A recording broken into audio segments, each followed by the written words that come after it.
Olá pessoal, tudo bom? Hoje a nossa aula é sobre reprodução e eu dividi o assunto em duas partes, tá bom? O que é a reprodução?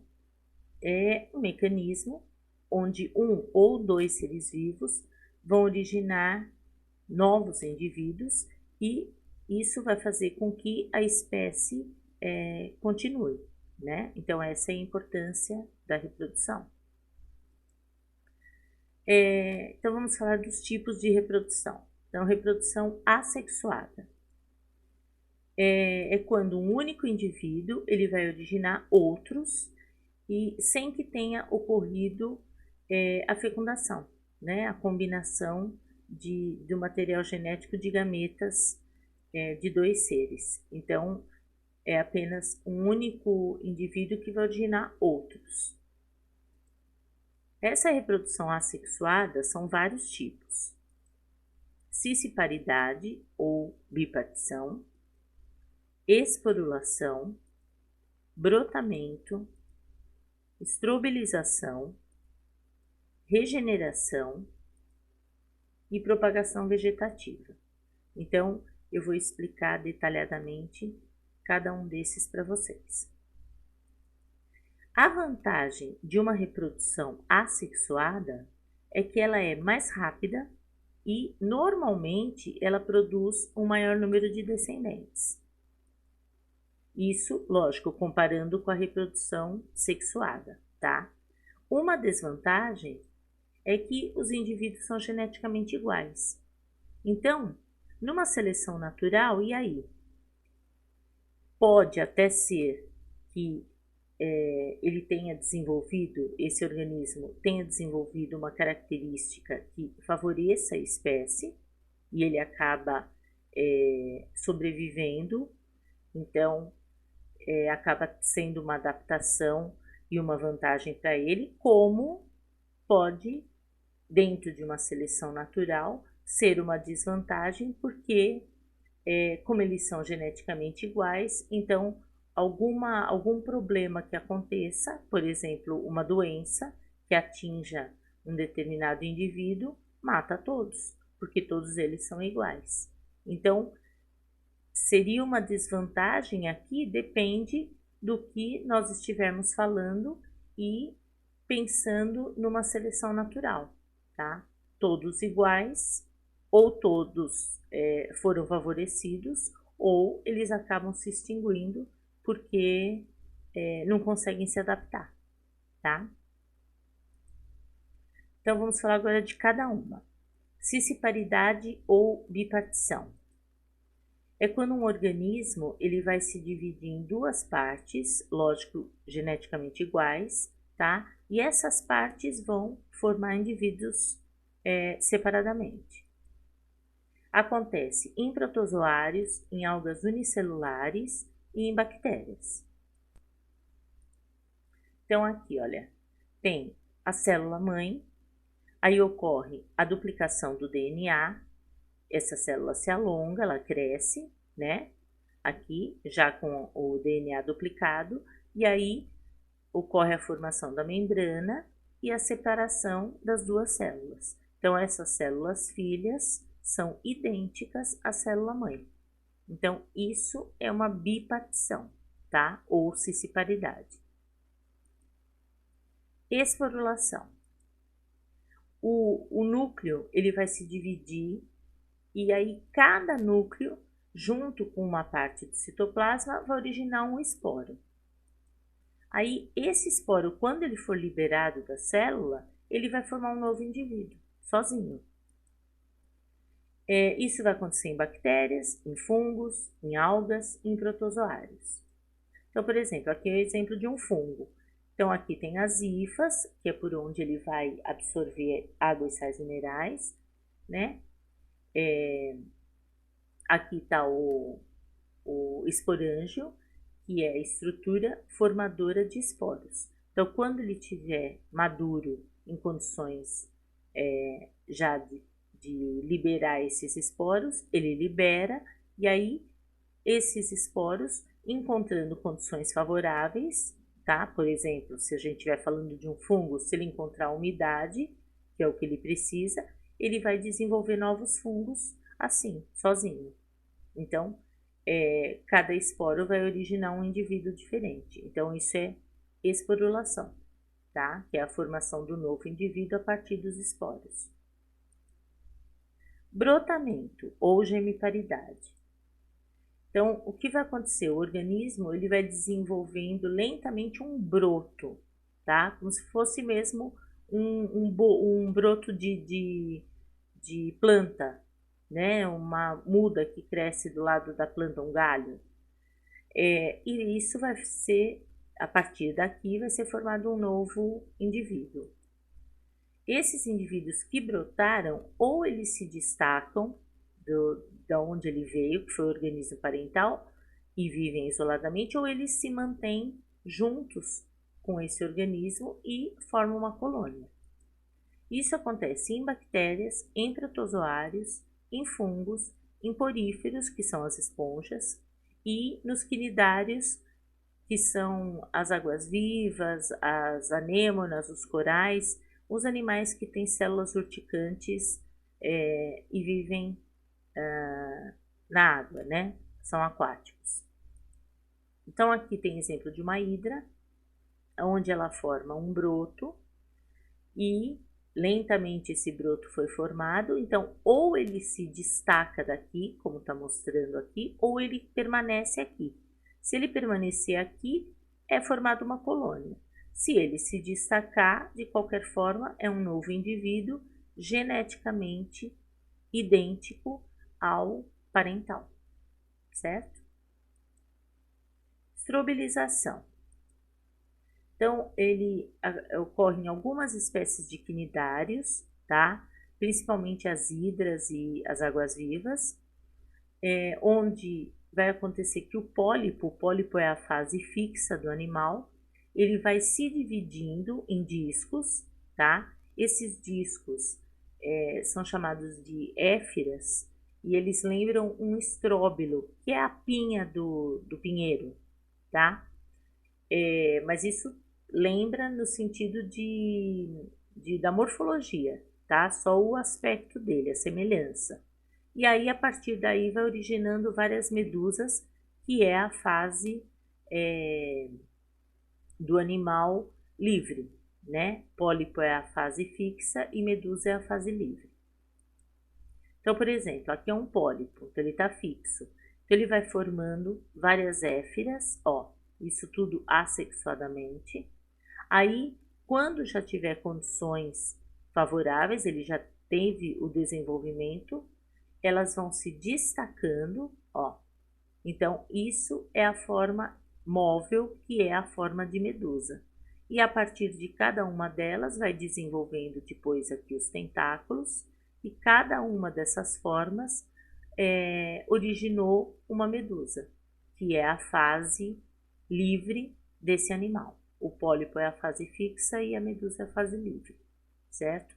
Então, esse tipo de reprodução é que é chamado de estrobilização, certo? Porque cada um desses aqui seria um estróbilo, que é o que é mais ou menos semelhante à pinha, conforme cresce aqui, tá? Regeneração. Quando parte do indivíduo é cortada e de cada parte vai gerar um novo ser. Isso acontece nas planárias, nas estrelas do mar, tá? Pode acontecer em outros animais também, mas exemplos característicos são esses dois. Então, aqui você tem a estrela, então cortou aqui 2 braços da estrela, que são esses 2 braços vão originar os outros 3. Então, você tem um indivíduo inteiro. Dessa parte que sobrou, os 3 braços, origina os outros 2 que faltam e você tem uma nova estrela.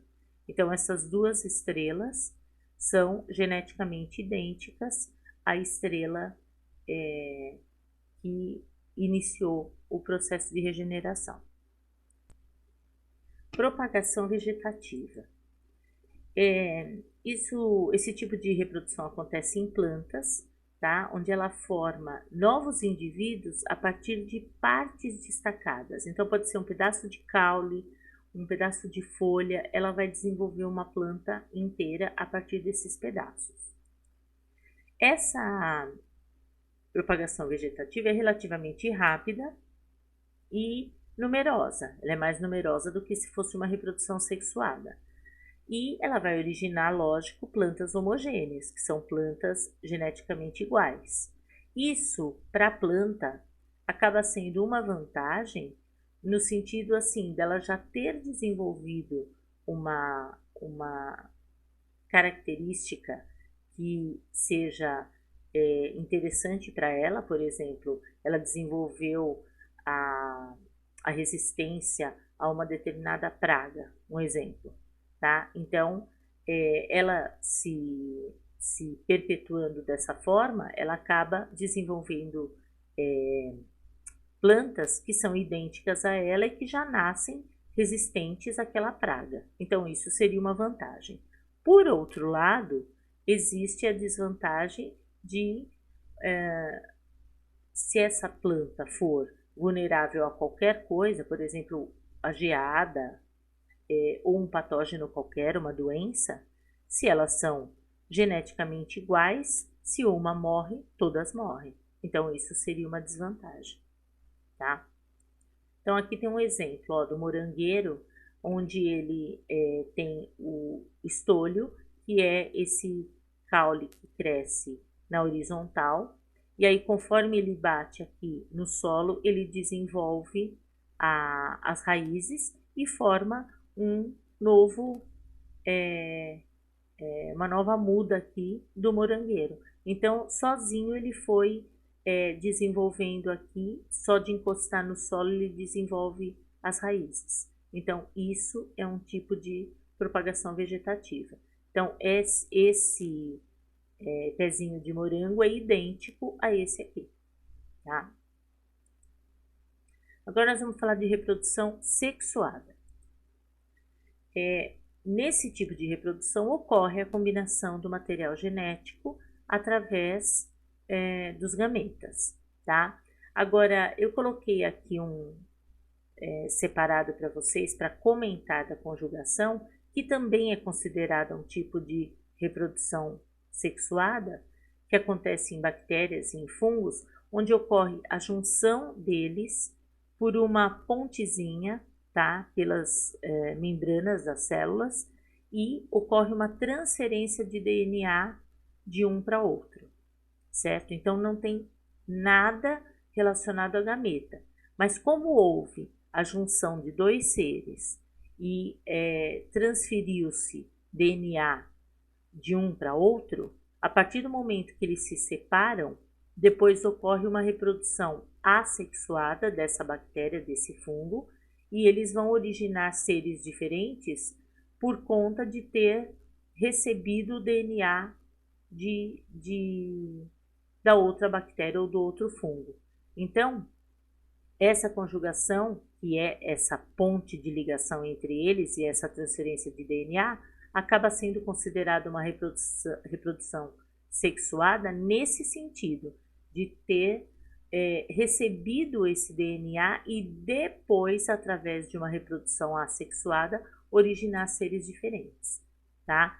Então, eu quis deixar separado isso para comentar com vocês, porque nem sempre todas as reproduções, os tipos de reprodução sexuada vão ocorrer junção de gametas, tá? Dois fenômenos vão proporcionar a variabilidade genética desses descendentes que vêm de uma reprodução sexuada, né? A meiose e a fecundação. Então, na meiose, você tem uma célula diploide, né, 2N, que vai originar no final de toda a meiose 4 células que serão haploides, tá? E normalmente acontece o crossing, né, que vocês já aprenderam. E pela formação do crossing, aí sim você tem no final 4 células geneticamente diferentes umas das outras, Então, nesse caso, ocorreu a meiose 1, tá? Aí acontece a prófase 1, lá onde vai ocorrer o crossing, e forma-se, no caso, resultado da meiose 1, duas células, tá? Que já são diferentes. E aí, a partir da meiose 1, você tem a meiose 2, onde no final você tem 4 gametas, porque essas células finais são gametas, porque fazem parte da meiose, né? É a divisão celular onde originam os gametas, e cada gameta ele é geneticamente diferente um do outro.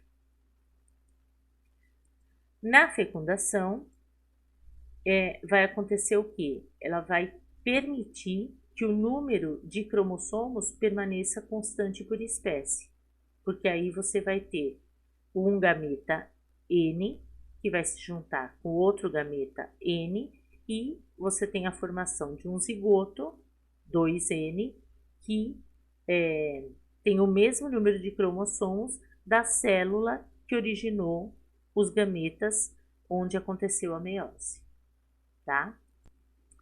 Então, aqui a fecundação, né? Onde o espermatozoide carrega metade do número dos cromossomos da espécie, o ovócito aqui, que também é N, carregando a outra metade, e na junção, que seria a fecundação, aí sim a formação do zigoto, que é 2N, que vai fazer com que esse número de cromossomos da espécie permaneça constante, tá? Vantagens de uma reprodução sexuada. Ela vai possibilitar a sobrevivência da espécie num ambiente que está se modificando, tá? Então, dentro de uma seleção natural, vai sobreviver as espécies que conseguirem se adaptar, e para isso, elas têm que ser geneticamente diferentes. Promove a variabilidade genética, que nós já comentamos, tá? Por conta da junção dos gametas. A desvantagem seria a perda dessa homogeneidade, isso em se tratando de, por exemplo, uma cultura agrícola, igual eu comentei com vocês na propagação vegetativa. Se a planta já se adaptou a uma determinada condição e essa adaptação é favorável à sobrevivência dela, então, no caso da reprodução sexuada, ela perde isso, porque aí as plantas serão diferentes e em larga escala isso é perdido, tá? Porque aí umas acabam morrendo e outras sobrevivendo. Se elas fossem todas iguais e já tivessem essa vantagem, né, de ter originado essa característica, de ter se adaptado, ou melhor, a essa característica, então a produção acaba sendo maior, tá? Então é mais nesse sentido a desvantagem é mais nesse sentido agrícola, né? E uma outra desvantagem é que demora muito mais tempo do que uma reprodução assexuada, tá? Se for pensar numa bipartição, por exemplo, de bactérias, elas se reproduzem a cada 20 minutos. Então, para elas, é vantagem, né? Agora, uma reprodução sexuada, ela demora muito mais tempo do que uma reprodução assexuada. Bom, existem alguns casos especiais de reprodução. Então, partenogênese, o que é isso? É quando o gameta feminino de alguns animais, de algumas plantas, ele se desenvolve sem ter sido fecundado. Então, ele vai desenvolver um novo ser, mas não ocorreu a fecundação. Então, por exemplo, nas abelhas. Então, quando o óvulo da abelha ele se junta com o espermatozoide, vão formar fêmeas, sempre fêmeas, e essas fêmeas são diploides. Quando esse óvulo não foi fecundado, ele vai originar os machos da colmeia, que serão N, porque eles vieram só do óvulo, eles não vêm de uma junção de gametas, eles se desenvolveram somente do óvulo. Então, isso é considerado partenogênese, quando ocorre a origem de novos indivíduos, mas partindo de um óvulo que nem foi fecundado. Então, por exemplo, tem lá a rainha, ela produz o óvulo, se esse óvulo se desenvolver sozinho, vai formar o zangão. Agora, se esse óvulo se juntar ao espermatozoide, né? Aqui está o óvulo. Se ele se juntar ao espermatozoide do zangão, vai dar origem a um zigoto, que no caso é 2N, porque partiu de N mais N. E aí, esse zigoto vai sempre originar fêmeas, seja operária, seja rainha, não importa, mas são fêmeas, tá? Então, o que caracteriza a partenogênese é isso aqui, ó. É a origem do zangão que veio apenas do óvulo da rainha e não da junção de óvulo e espermatozoide. Por isso que o zangão é N e as operárias e rainhas são 2N. A partenogênese, ela não vai originar só machos, como o exemplo que eu dei aqui, que é um exemplo característico, esse da abelha, que origina o zangão. Em pulgões, por exemplo, essa reprodução vai originar fêmeas. Em algumas mariposas, origina fêmeas e machos, então depende, tá? Poliembrionia é quando ocorre a formação de vários embriões a partir de um único zigoto. Então, essa é a definição de poliembrionia. É o caso dos gêmeos univitelinos ou monozigóticos, que são gêmeos idênticos. Então, na espécie humana, é relativamente raro isso acontecer. É mais comum a formação de gêmeos bivitelinos ou dizigóticos, né, que vêm de zigotos diferentes. Agora, por exemplo, em tatus é muito comum, então depende muito da espécie, tá? Então, aqui tem lá uma célula ovo ou zigoto, né, que é a célula que veio da fecundação, e aí ela vai se dividir em duas células. Aí esse zigoto vai continuar se dividindo, vai formar uma massa celular, tá vendo? Que depois vai se separar, né? Só que eles são idênticos porque eles têm a mesma origem, eles vieram do mesmo zigoto. Então, isso é um exemplo de poliembrionia. Aqui já não. Aqui são zigotos, são óvulos separados, espermatozoides separados, então vão formar zigotos diferentes, geneticamente diferentes. Eles vão se duplicar, vão formar duas massas separadas, tá? E aqui ocorre a formação dos gêmeos, que no caso são gêmeos fraternos ou dizigóticos, né, ou bivalentes, que são gêmeos que são considerados gêmeos porque eles estão se desenvolvendo juntos, mas geneticamente falando, eles são diferentes, tá? Então, o que caracteriza a poliembrionia é este exemplo, que é quando ocorre a formação de seres, mais de um ser, mas a partir de um mesmo zigoto. Então, eles são geneticamente iguais, tá bom? Bom, pessoal, essa primeira parte de reprodução eu termino aqui, tá? E aí na próxima aula nós continuamos o assunto. Um beijão para vocês e até a próxima. Tchau, tchau.